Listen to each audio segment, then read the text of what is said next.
தரும் வகையில் வழங்குவார் என்று கேட்கின்றோம். இங்கே அமைச்சர் கரலியத்தில் அவர்கள் ப்ளீஸ்.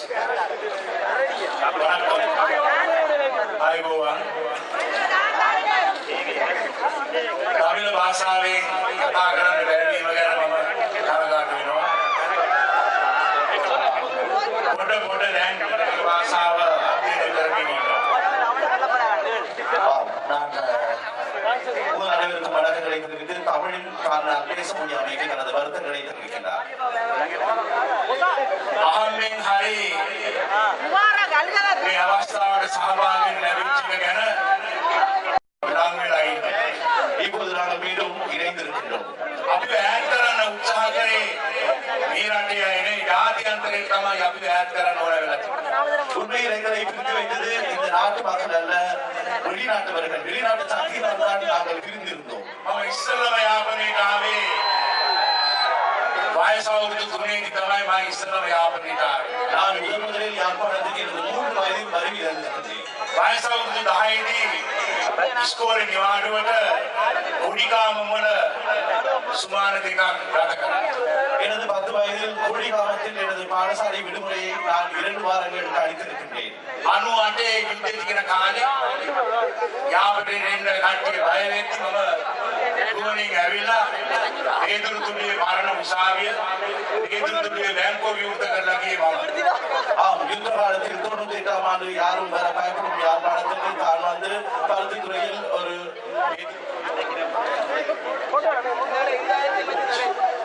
வங்கியையும் மற்றும் ஒரு நீதிமன்றத்தையும் தான் திறந்து வைத்ததாக பெருமைப்படுகின்றார். මට යාපනයේ නෑයෝ ඉන්නවා. தனக்கு யாழ்ப்பாணத்தில் சொந்தக்காரர்கள் இருப்பதாகவும் அவர் பங்குகின்றார். මගේ අම්මාගේ මල්ලි ඉගෙන ගත්තේ යාපනයේ සෙන්ට් ජෝන්ස්. தனது தாயின் தம்பி யாழ்ப்பாணம் சென்ட் ஜோன்ஸில் கல்வி கற்றிருக்கின்றார். භාෂා තුනම හොඳට කතා කරන්න පුළුවන්. அவர் 3 பாஷைகளிலும் சரளமாக பேசுவார். එයා කසාද බැන්නේ යාපනයේ ක්‍රිස්තියානි කාන්තාවක්. அவர் திருமணம் முடித்ததும் யாழ்ப்பாணத்தில் ஒரு கிறிஸ்தவ பெண்மணியை. එයා තමයි ලෝක දේශපාලනේ වාර්තාවක් පිළිගලා තියෙන අවුරුදු 47ක් එක දිගටම පාර්ලිමේන්තුවේ හිටපු මෛත්‍රීපාල සේනානායක. அவர்தான் 47 வருடங்கள் தொடர்ச்சியாக பாராளுமன்றத்தில் இருக்கும் மைத்ரிபால சேனாநாயக்க அவர்கள். රංජි හැන්ඩිව තමයි කසාද රංජි හැන්ඩි. ரஞ்சி ஹேண்டி என்பவரை தான் அவர் திருமணம் முடித்திருக்கிறார். දැන් අපි යුද්ධයේ අවිහිරිතේ අවතර කරන්න ඕන. நாங்கள் யுத்தத்தின் கசப்புணர்வுகளை மறந்துவிட வேண்டும். දකුණේ තරුණ තරුණයන්ට තියෙන නිදහස අද උතුරේ තරුණයන්ට හිමි වෙලා තියෙනවා. தெற்கில் இருக்கும் இளைஞர்களுக்கான விடுதலை இப்போது வடக்கில் இருக்கும் இளைஞர்களுக்கும் கிடைத்திருக்கிறது.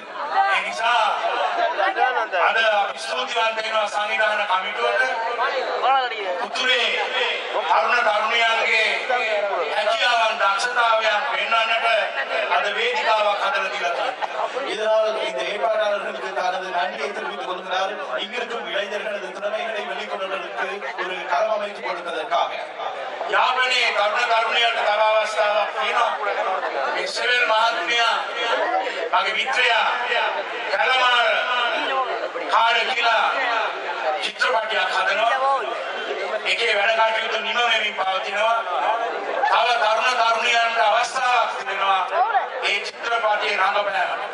ஆம், யாழ்ப்பாணத்தில் இளைஞர்களுக்கு மற்றொரு வாய்ப்பு இருக்கிறது. திரு சுபேர் அவர்கள் பனைமர காடு எனும் ஒரு திரைப்படத்தை தயாரித்துக் கொண்டிருக்கிறார். அது இப்போது முடிவரும் நிலையில் இருக்கிறது. அதில் இன்னும் நடிப்பதற்கு சிலர் இளைஞர் யுவதிகள் தேவைப்படுகிறார்கள். உங்களுக்கும் வாய்ப்புகள் கிடைக்க வாய்ப்பு இருக்கிறது. මම කලාවට බොහොම ආසයි. நான் கலைக்கு மிகவும் விருப்பமானவன். ඒ ඔක්කොටම වඩා නිදහසට ආසයි.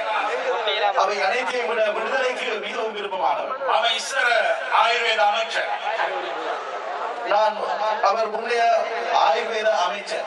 කයිදඩි රෝහල කැඩිලා තියෙන එක සම්පූර්ණයෙන් හැදුවේ මම. கைதடி வைத்தியசாலையை முழுமையாக புனருத்தாரணம் செய்தவர் இவர்தான். ඉපනම් පොඩි ළමයිගේ සහ කාන්තාවන් බාරින්න. இப்போது தான் குழந்தைகள் மற்றும் பெண்கள் சம்பந்தமான அமைச்சராக இருப்பதாக கூறுகிறார். යාපනයේ යාපනයේ කුංචිදාරෝ කාන්තාවන්ගේ අයිතිකාරය මමයි.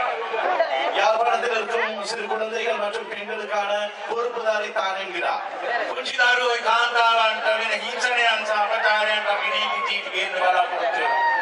குழந்தைகளுக்கு எதிராகவும் பெண்களுக்கு எதிராகவும் இழைக்கப்படும் அநீதிகளுக்கு எதிராக தான் சட்டங்களை இயற்றப் போகின்றார் என்று குறிப்பிட்டிருந்தார். මම නිතරම දැන් යාපනයේට නිදහසේ එනවා යනවා. தான் இப்போது மிகவும் சுதந்திரமாக யாழ்ப்பாணத்துக்கு வந்து போவதாக கூறுகின்றார். අදට දින 3-4ක් මම යාපනයේ ගත කරා. இன்றைக்கு 3 நாட்கள் தான் யாழ்ப்பாணத்தில் இருந்ததாகவும் குறிப்பிட்டார். සෙවියල් අයියා සුභාෂිනී නංගි සමග අපි යාපනයේ තියෙන දුප්පත්ම ගම්මානවල දරුවන්ට එතුමා උගා උදව් උපකාර කරනවා. திரு சிவேல் மற்றும் சுபாஷினி அவர்களோடு இணைந்து இங்கிருக்கும் யாழ்ப்பாணத்தில் இருக்கும் மிக வறிய குழந்தைகளுக்கு அவர்கள் உதவுவதாகவும் அவர் குறிப்பிட்டிருந்தார். හෙට 2012 ලබනකොට මම තමුන්නාන්සලත් එක්ක යාපනයේ තමයි ගත කරන්නේ. நாளை 2012 பிறக்கும் போதும் தான் உங்களோடு யாழ்ப்பாணத்தில் தான் இருப்பதாகவும் குறிப்பிட்டிருந்தார்.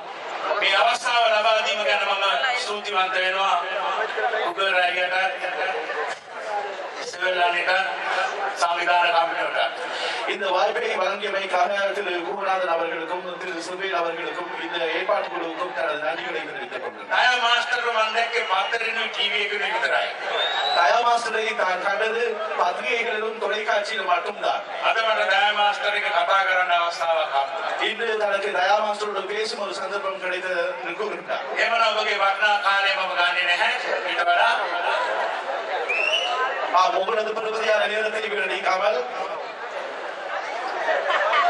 புது வருஷம் வாழ் தாக்கல் சுபநாவசரம் கேவா ஹேப்பி நியூ இயர். உங்கள் அனைவருக்கும் புத்தாண்டு வாழ்த்துக்கள். சாமிய சக்திமத் வேவா அமைதியை பொதுவில் நிலைத்திருக்கட்டும். கோவன் திரைப்படத்தில் இருந்த ஒரு பாடல் என்னமோ ஏதோ அரங்கில் ஜி ரெக்சன் உள்ளூர் கலைஞர்களுக்கு களமைத்துக் கொடுக்கும் டான் டிவியின் இசை யுத்தத்தில் தொலைக்காட்சிக்கு முன்பாக பல உறவுகள் இணைந்திருக்கிறார்கள். உங்களுக்காக இசை வழங்க ஃப்ரெண்ட்ஸ்